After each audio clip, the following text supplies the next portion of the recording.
Di sebuah dusun yang tersembunyi di balik rimbunnya pepohonan dan alunan angin sepoi-sepoi, terukir sebuah kisah epik tentang 4 bersaudara yang menjadi legenda. Mereka adalah Puyang Ratu, sang kakak tertua yang bijaksana, Puyang Rio Magawan, penuh semangat, Puyang Rio Muncak, tangguh dan pemberani, serta Puyang Rebia, adik perempuan yang lembut namun teguh. Keempatnya dianggap sebagai nenek moyang, Puyang Suci yang menjadi cikal bakal dusun Pandan Narang. Nama mereka bergema dalam sanubari masyarakat, bagaikan nyanyian abadi yang diteruskan dari generasi ke generasi. Kisah mereka bermula di masa kecil yang penuh liku. Keempat bersaudara ini ditinggal wafat oleh kedua orang tua mereka, hidup sebagai yatim piatu dengan hati yang sederhana. Mereka pernah merasakan getirnya kehidupan, berjalan dari pintu ke pintu sebagai pengemis, namun jiwa mereka tak pernah ternoda oleh kesombongan. Iman menjadi lentera yang menerangi langkah mereka, dan tawakal menjadi perisai yang melindungi hati mereka dari keangkuhan.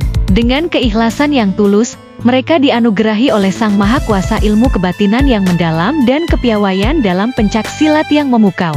Bahkan, konon, berkat ilmu kebatinan mereka, pernah mereka membawa nyawa kembali ke raga yang telah terlepas. Sebuah mukjizat yang mengukir nama mereka sebagai ulama yang disegani di masa itu. Pada suatu senja yang tenang, ketika sinar mentari memeluk bumi dengan kehangatan terakhirnya, Puyang Ratu memanggil adik-adiknya untuk berkumpul. Di bawah pohon beringin tua yang menjadi saksi bisu sejarah dusun, ia membuka suara dengan nada penuh wibawa, "Adik-adikku, kita adalah anak-anak dusun yang sederhana, namun kebodohan adalah musuh yang harus kita lawan. Untuk itu, kita harus berpisah, menjelajahi dunia, mencari ilmu, dan membawa kejayaan bagi dusun kita. Bukankah perpisahan, sebagaimana pertemuan, adalah bagian dari kehidupan yang membawa kebahagiaan? Apakah kalian tega melihat dusun ini terpuruk dalam nasib yang sama selamanya?" Seperti angin yang berbisik di sela dedaunan, adik-adiknya menjawab serentak, "Tidak."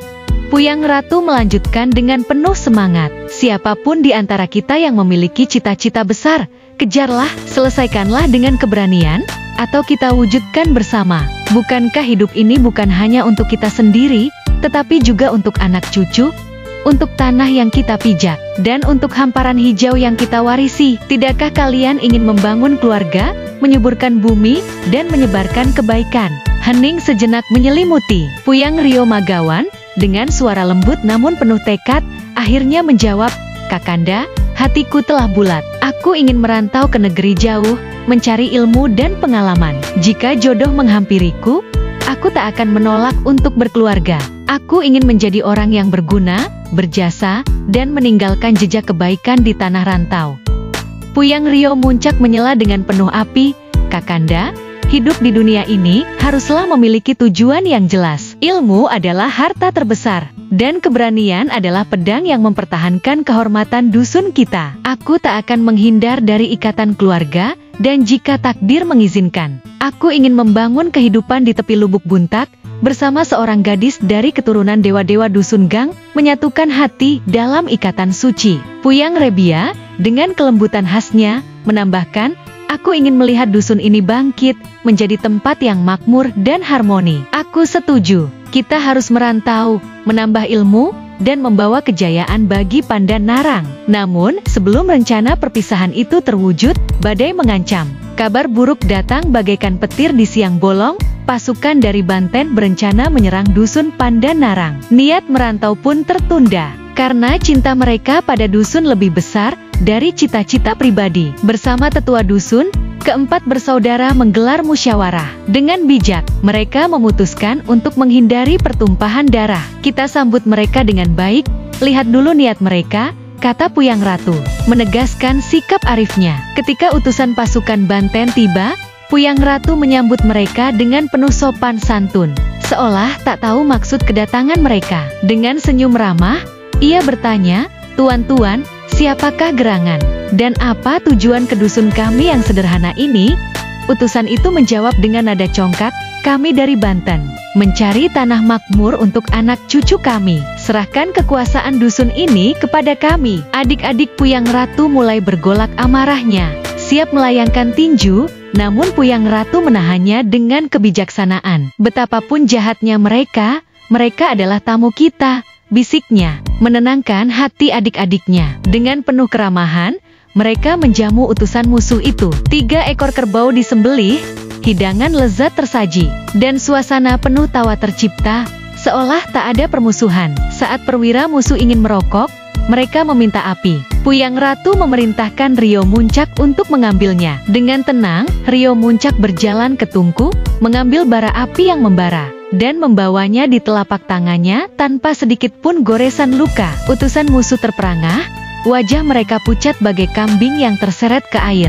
Bara api di tangan Rio Muncak menjadi simbol kekuatan dan keajaiban yang dimiliki keempat bersaudara. Kegentaran melanda pasukan musuh. Belum selesai menikmati jamuan, mereka berlarian tunggang langgang kembali ke induk pasukan dengan cerita tentang keajaiban yang mereka saksikan. Komandan musuh tersadar akan kekuatan yang dimiliki Pandan Narang, memilih mengundurkan diri. Dusun pun selamat, dan nama keempat bersaudara semakin harum di hati rakyat. Setelah badai reda, keempat bersaudara kembali berkumpul, merembukan rencana yang sempat tertunda. Dengan hati yang bulat, mereka memutuskan bahwa Puyang Ratu, Rio Magawan, dan Rio Muncak akan merantau, sementara Puyang Rebia tetap tinggal menjaga dusun. Kami akan kembali dengan ilmu dan pengalaman untuk memajukan dusun kita, janji mereka. Puyang Ratu berangkat ke negeri Cina, Rio Magawan ke negeri Arab, dan Rio Muncak ke negeri Bangka, masing-masing mengejar cita-cita besar. Tahun-tahun berlalu,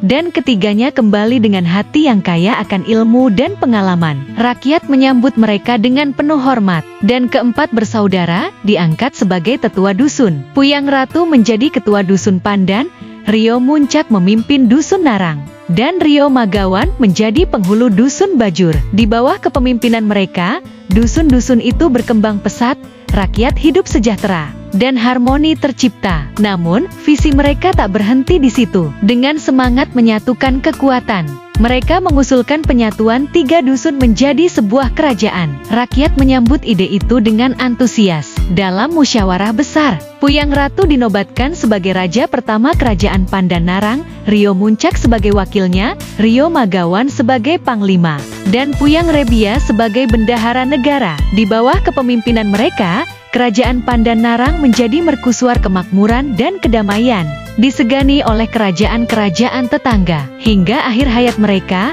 keempat bersaudara tetap dikenang sebagai pahlawan yang arif, bijaksana, dan sakti. Maka mereka dijadikan keramat, tempat suci yang dinamakan Keramat Pandan Narang, menjadi simbol keabadian perjuangan dan kebaikan mereka. Kisah mereka terus hidup, bergema dalam cerita rakyat, menginspirasi setiap jiwa yang mendengarnya untuk mengejar ilmu, menjaga kebenaran, dan mencintai tanah air.